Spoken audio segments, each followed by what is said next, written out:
Hello everyone, welcome back to IGNOU exams. आज मैं आपको इग्नू के course BEGG 171 media and communication skills करवाऊंगी। इस बुक में टोटल 4 ब्लॉक्स हैं और जिसमें से एक ब्लॉक मैं आपको करवा चुकी हूँ, जिसमें चारों यूनिट्स मैंने कंप्लीट करवा दी है।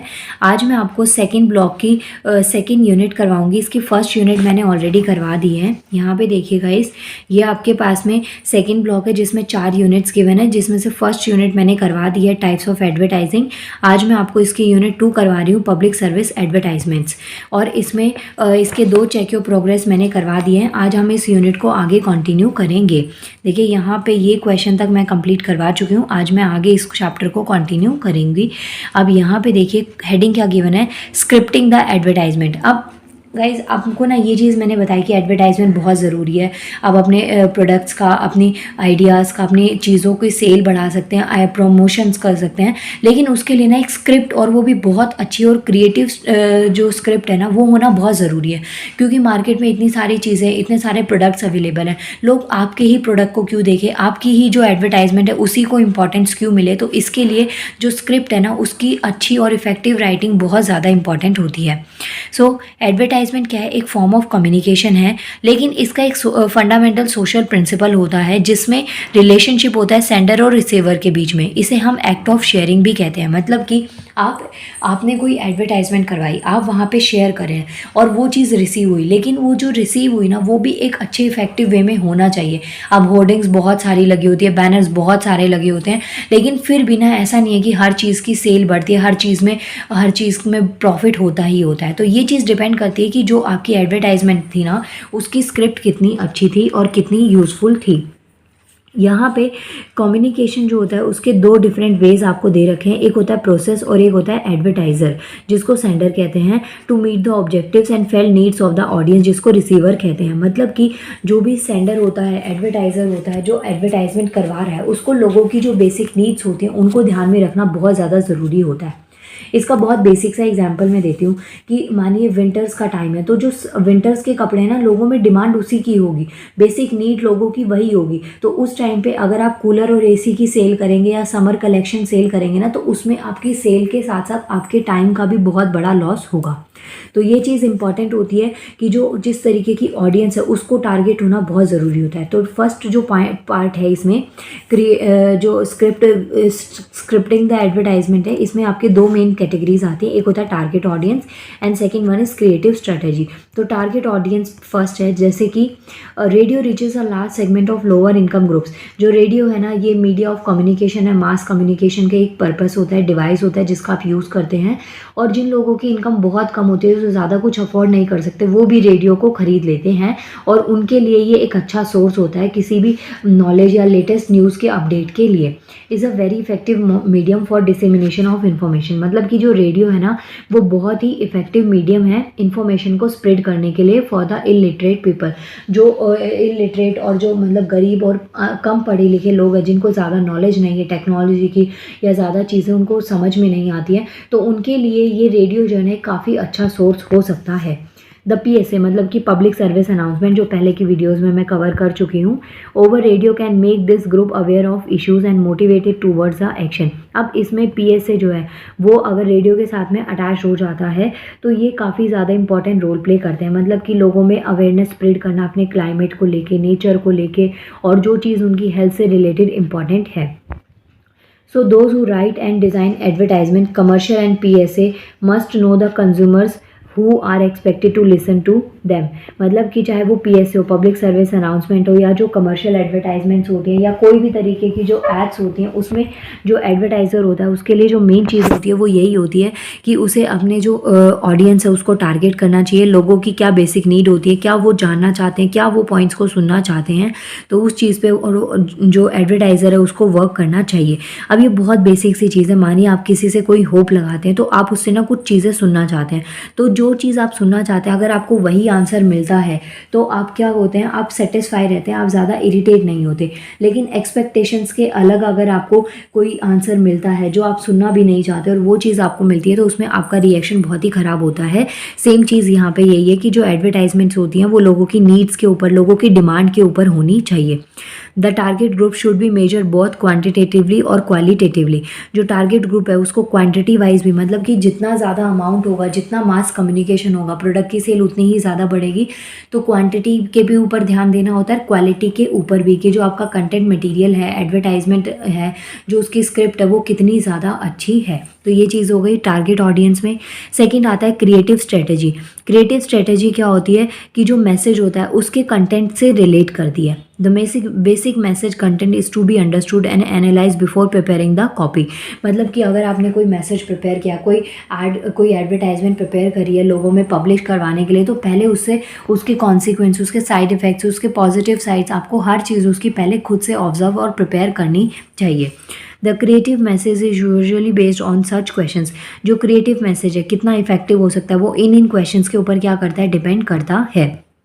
जैसे what benefits are consumer likely to get. आपने कोई स्कीम निकाली, कोई एडवर्टाइजमेंट करें किसी प्रोडक्ट की, तो उससे जो कंज्यूमर है उसको किस तरीके की बेनिफिट्स होंगे, उसका कंज्यूमर के माइंड के ऊपर क्या इफेक्ट पड़ेगा, उसके अलावा जो प्रोडक्ट है उसके क्या इंपॉर्टेंस है और कंज्यूमर के लिए वो किस तरीके से इंपॉर्टेंस होंगे। तो ये सब चीज़ें आपको बतानी पड़ती है। और बाकी मार्केट में उससे रिलेटेड अगर कोई प्रोडक्ट अवेलेबल है तो वो आपके प्रोडक्ट से किस तरीके से कम है, या आपका प्रोडक्ट उस प्रोडक्ट के सेंस में कितना ज़्यादा अच्छा है। तो ये चीज़ आपको ध्यान में रख के ही कोई जो एडवर्टाइजमेंट होती है उसको प्रिपेयर करना पड़ता है। एग्जाम्पल मैं आपको देती हूँ, जैसे मार्केट में बहुत सारे ना हेयर ऑयल प्रेजेंट है, बहुत सारे वैरायटी के हेयर ऑयल प्रेजेंट है। अगर मार्केट में कोई नया हेयर ऑयल लॉन्च करना है तो उसके बेनिफिट्स आपको बाकियों के कंपैरिजन में ज़्यादा बताने पड़ेंगे, क्योंकि एक तो वो प्रोडक्ट नया है, ऊपर से आपको उसकी डिमांड एनहेंस करनी है, और वो भी उस चीज़ की वजह से जो पहले से एग्जिस्ट करती है। तो ये चीज़ आपके लिए ध्यान देना बहुत ज़्यादा ज़रूरी हो जाता है। इसके बाद में गाइस नेक्स्ट आता है creative process of a copy involve 6 faces. जो क्रिएटिव प्रोसेस होता है उसमें 6 टोटल फेसेस होते हैं। फर्स्ट होता है ओरिएंटेशन, मतलब कि बेसिकली जो प्रॉब्लम है ना उसको पॉइंट आउट करना। सेकंड होता है प्रिपरेशन, मतलब जो आपने प्रॉब्लम पॉइंट आउट कर दी है, चीज़ जिसकी लोगों में डिमांड है वो चीज़ आपने ध्यान रख ली, तो अब उसके लिए आपको क्या करना पड़ता है, प्रिपरेशन करनी पड़ती है। किस तरीके से आप इफेक्टिव वे में लोगों तक उसको स्प्रेड करेंगे और किस तरीके का कंटेंट लोगों के सामने आप देंगे। इसके बाद में आता है एनालिसिस या एनालिसिस। तो इसमें क्या होता है, जो रेलेवेंट मटेरियल होता है उसको ब्रेक डाउन करना पड़ता है। कई बार क्या होता है कि आप कोई न्यूज़ बनाते हैं, कोई एडवर्टाइजमेंट बनाते हैं, तो जो एड्स होती है ना वो बहुत छोटी होती है। उसमें आपको कुछ सेकंड, मतलब 30 से 40 सेकंड के अंदर अंदर ना कुछ ऐसा इफेक्टिव चीज़ दिखानी पड़ती है कि लोग उस पूरी एड को देखें और उस प्रोडक्ट से उतनी ही देर में सेटिस्फाई हो जाए। तो ये चीज़, कुछ पॉइंट्स आपको 6 फेजेस दे रखे हैं, जो चीज़ आपको ध्यान में रखनी पड़ती है प्रोसेस को क्रिएटिव बनाने के लिए। इसके बाद में नेक्स्ट आता है गाइस सेलिंग अप्रोच। अब आता है आपके पास में selling approach. The objective of the message are to stimulate the demand for commercial products and develop awareness. अगर कोई कमर्शियल एडवर्टाइजमेंट होती है गाइस, तो उसका जो मेन मोटो होता है या जो मतलब उसका मकसद होता है वो यही होता है कि उसकी जो डिमांड है, जो प्रोडक्ट है उसकी सेल को बढ़ाया जाए और जो डिमांड है प्रोडक्ट की वो बढ़ा दी जाए। वहीं पर अगर PSA है, मतलब पब्लिक सर्विस अनाउंसमेंट है, तो इसका जो मेन मोटो होता है वो होता है अवेयरनेस को डेवलप करना या उसको प्रमोट करना। तो प्रमोट अ ब्रांड आइडिया और टू cause direct और indirect action to be taken by consumers और motivate to act। तो इसमें यही चीज़ आपको समझा रखी है कि जो भी जैसे PSA है या फिर कंज्यूमर प्रोडक्ट है, चाहे दोनों में से कोई भी हो, दोनों का मेन जो पर्पस होता है वो यही होता है कि अपने जो भी आइडिया हैं या थॉट्स हैं या प्रोडक्ट है उसको जितना ज़्यादा से ज़्यादा लोगों तक पहुँचाया जाए, लोगों तक रीच करवाया जाए, उतना ज़्यादा इंपॉर्टेंट होता है। Role of informational aspect of an advertisement is to build awareness to the consumers. जो इन्फॉर्मेशनल एस्पेक्ट्स होते हैं किसी भी एडवर्टाइजमेंट के, चाहे वो पढ़ाई के बेसिस पे, एजुकेशन से रिलेटेड हो या कोई सोशल मैसेज हो, तो उसका बेसिकली मतलब यही होता है या उसका पर्पस यही होता है कि अवेयरनेस लोगों में और कंज्यूमर्स में उसके लिए बिल्ड करी जाए। This is done by the introducing a product और एन आइडिया। और इसके अलावा इसका एक और भी एग्जाम्पल है, सिर्फ ऐसा नहीं है कि सिर्फ जो PSA होते हैं वही, कुछ कमर्शियल एडवर्टाइजमेंट्स में भी आपने देखा होगा कि हेल्थ से रिलेटेड ना बहुत सारे पॉइंट्स, मतलब आज की डेट में ना हेल्थ से रिलेटेड लोगों ने बहुत ज़्यादा ध्यान देना स्टार्ट कर दिया है। तो जो कंपनीज़ हैं उन्होंने भी उस चीज़ पर वर्क करना स्टार्ट कर दिया है। तो यही चीज़ें इसमें आपको बता रखी हैं कि किस तरीके से इसमें जो एडवर्टाइजमेंट है ना वो बढ़ती है और किस उसका मेन जो इम्पोर्टेंस होता है वो क्या होता है।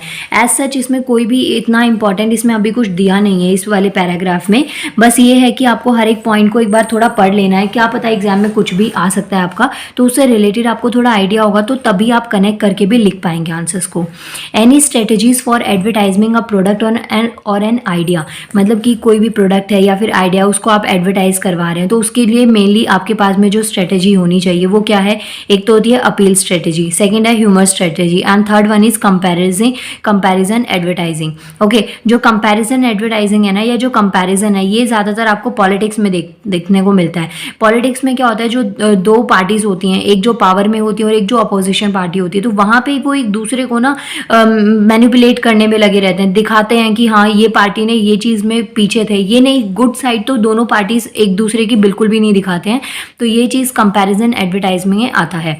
पहला आता है अपील स्ट्रेटेजी। अपील स्ट्रेटेजी क्या होता है, should engage the attention of the consumer, create interest और इन द आइडिया और मैसेज, मतलब कि कोई भी जो आपका आइडिया है, जो मैसेज आप प्रमोट करने के लिए एडवर्टाइजमेंट करवा रहे हैं, तो उसमें लोगों का अटेंशन आपकी साइड होना चाहिए। अब ये जैसे है कि किस तरीके से इसमें जो अपील स्ट्रेटेजी है, इसमें आप लोगों की गैदरिंग की डिमांड करते हैं। For example a statement, tomorrow morning when you open your eyes think of those who can't, मतलब कि एक जैसे ना सोशल मैसेज है कि अगर कोई किसी की डेथ होती है, एक्सीडेंट केस होता है, या कोई मरने वाला है, या किसी की नेचुरल डेथ हो जाती है, या कोई भी इस तरीके का केस होता है, तो उसमें क्या है, आप अपने ऑर्गन्स को डोनेट कर सकते हो। इससे यह कि आपकी तो लाइफ खत्म हो गई, मतलब जो भी आपका लव्ड वन है या जो भी आपकी फैमिली में किसी भी है, तो उनकी लाइफ तो एक टाइम पे खत्म हो गई, लेकिन उस लाइफ से, उन ऑर्गन से किसी और का आप भला कर सकते हैं। तो ये चीज़ क्या है, ये अवेयरनेस स्प्रेड करने पे है। अगर आपके पास में कोई चीज़ एक्स्ट्रा है तो आप किसी और को डोनेट कर दो, क्या पता वो उसके लिए यूजफुल हो। तो ये चीज़ें क्या है, ये आपको ये बताता है कि हाँ आप इस तरीके से लोगों में इस अवेयरनेस को स्प्रेड कर सकते हैं। यहाँ पे जो ये स्लोगन है ना, ये बेसिकली आई साइट के लिए कि tomorrow morning when you open your eyes think of those who can't, मतलब कि जो लोग दुनिया नहीं देख सकते, तो ऑब्वियसली उनमें यही टाइप के लोग आते हैं। इसके अलावा जैसे आपने सुना भी होगा कि जो खाना है उसको वेस्ट मत करो। कुछ लोगों को तो खाने को भी नहीं मिलता है, जैसे पार्टीज में, फंक्शंस में जाते हैं ना, तो लोग क्या करते हैं, जितनी वैरायटी का खाना वहाँ पे अवेलेबल होता है सबको अपनी प्लेट में भर लेते हैं। ये नहीं देखते कि उन्हें कितना खाना है या उनसे कितना खाया जाएगा। जितना खाना होता है खाते हैं, उसके बाद में सारा वो डस्टबिन में चला जाता है। तो इससे क्या है, आप खाने का भी वेस्ट करो, हो सकता है कि वो खाना किसी और के यूज़ में आ जाए। तो ये चीज़ बताई जाती है कि आप किसी भी चीज़ को जो आपको ज़रूरत से ज़्यादा मिल रही है तो उसको कभी भी ऐसे वेस्ट नहीं करना चाहिए। तो ये एक तरीके की अपील स्ट्रेटेजी होती है कि इसमें आप डायरेक्ट लोगों को एक तरीके की रिक्वेस्ट करते हैं, और इसमें आप स्लोगन्स का यूज़ कर सकते हैं, कुछ साइंस पॉजेस का यूज़ कर सकते हैं कि मतलब बाकी का स्टेटमेंट लोग समझ जाते हैं। तो यही चीज़ें आपको यहाँ पे बतानी होती हैं। अब जैसे कि देखिए यहाँ पे जो ये सेंटेंस है, कितना अच्छा सेंटेंस लिखा हुआ है, your daughter will never be good as a son. अब यहाँ पे अगर इस सेंटेंस को इतना देखेंगे ना, तो यहाँ पे इसका एक बहुत अलग मीनिंग निकलता है, लेकिन पॉज के बाद में आपने स्टार्ट किया unless you give her a chance. तो मतलब कि जैसे ये यहाँ पे ये बताता है, इक्वेलिटी को शो कर रहा है कि चाहे मेल हो चाहे फीमेल हो, गर्ल हो बॉय हो, बेटी हो चाहे आपका बेटा हो, तो उनको इक्वल अपॉर्चुनिटी देनी चाहिए, क्योंकि वो दोनों ही इक्वल हैं। और वैसे भी इक्वल होते हैं, मेल हो चाहे फीमेल हो, पूरी जितनी भी कम्युनिटी होती है ना वो इक्वल होती ही हैं, लेकिन सिर्फ जो रिप्रोडक्शन के लिए जो फिजिक में चेंज आता है, सिर्फ वही चेंज होता है। और उसको मुझे लगता है कि लोगों को उसको इतना सीरियसली नहीं लेना चाहिए कि ज़्यादा तक जो फीमेल्स हैं उनको ही हर चीज़ को फेस करना पड़े। तो वेल लिव इट, ये कुछ सोशल मैसेज था, मैं इसमें कुछ ज़्यादा घुस गई थी, बट आपको ये चीज़ ध्यान में रखनी है कि यहाँ पे कुछ आपको ना ऐसे स्लोगन्स टाइप में दे रखे हैं जिसमें एक तरीके की अपील है कि लोगों को उसके लिए आप अवेयरनेस स्प्रेड कर रहे हैं, उस चीज़ को लोग कुछ हद तक स्टॉप करें और उसमें सोसाइटी में प्लस मेंटालिटी में लोगों की चेंज आए। तो ये अपील स्ट्रेटेजी हो गई। सेकंड आता है ह्यूमर स्ट्रेटेजी। तो इसमें क्या होता है, ऑडियंस का अटेंशन इसमें भी चाहिए होता है, पहले वाले में भी चाहिए होता है, लेकिन पहले वाले में एक तरीके की रिक्वेस्ट होती है, आप हर किसी को इन्फ्लुएंस नहीं कर सकते। एंड सेकेंड और फर्स्ट में ये भी खासियत है कि आपने अपने थॉट्स रख दिए, अब सामने वाला उस चीज़ को माने ना माने वो उसके ऊपर होता है। when they listen to the advertisement for the first few times। अब ये जो ह्यूमर स्ट्रेटेजी है ना, इसमें क्या होता है कि जो स्टार्टिंग का जो टाइम होता है जिसमें एडवर्टाइजमेंट आई, तो उसी टाइम पे ना लोगों को वो एडवर्टाइजमेंट या तो अट्रैक्ट करेगी या बोर करेगी।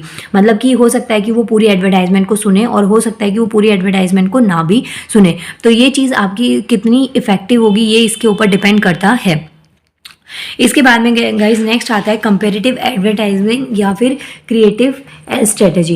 While in a commercial advertisement, this strategy generate heated controversy in respect of advertisement ethics. In PSA, this comparative strategy does enhance the audience attention. अब यहाँ पे क्या है, अगर कमर्शियल एडवर्टाइजमेंट होती है ना, तो इसमें अगर कंपैरिजन होता है तो एक तरीके की कंट्रोवर्सी में आ सकता है। जैसे कि मानिए 2 शैम्पूज़ हैं, 2 डिफरेंट ब्रांड्स के शैम्पूज़ हैं और एक नई कंपनी लॉन्च होती है जो कि उसी शैम्पू को सेल करती है।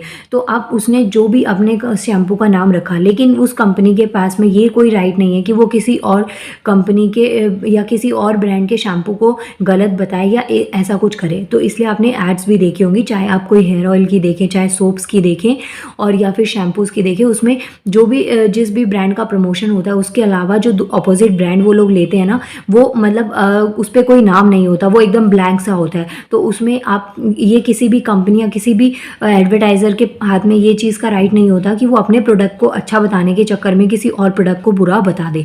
तो ये चीज़ अगर कंपैरेटिव एडवर्टाइजिंग अगर कमर्शियल लेवल पे होती है तो बहुत हार्मफुल होती है, कंट्रोवर्सी हो सकती है, मतलब कि इस पे केस भी, कॉपीराइट का केस भी हो सकता है। लेकिन अगर ये PSA में होती है, PSA का मतलब पब्लिक सर्विस अनाउंसमेंट्स, जिसमें लोगों को अवेयरनेस दी जाती है उनकी हेल्थ से रिलेटेड, नेचर से रिलेटेड, तो वहाँ पे ये तरीके का ऑडियंस का जो अटेंशन है उसको एनहेंस कर सकती है। इसके अलावा जैसे फैमिली प्लानिंग एडवर्टाइजमेंट होती है तो इसमें कंपैरिजन शो होता है कि एक प्लान फैमिली है तो उसमें कैसे सोर्सेज को अच्छी तरीके से ले लिया, एक अनप्लान फैमिली है जिसमें बहुत सारे बच्चे, बहुत बड़ी फैमिली है तो उसमें सोर्सेज का कैसे लैकनेस हो सकता है। तो इस टाइप के कंपैरिजन PSA में अच्छे होते हैं और काफ़ी लोगों का अटेंशन भी अट्रैक्ट करते हैं।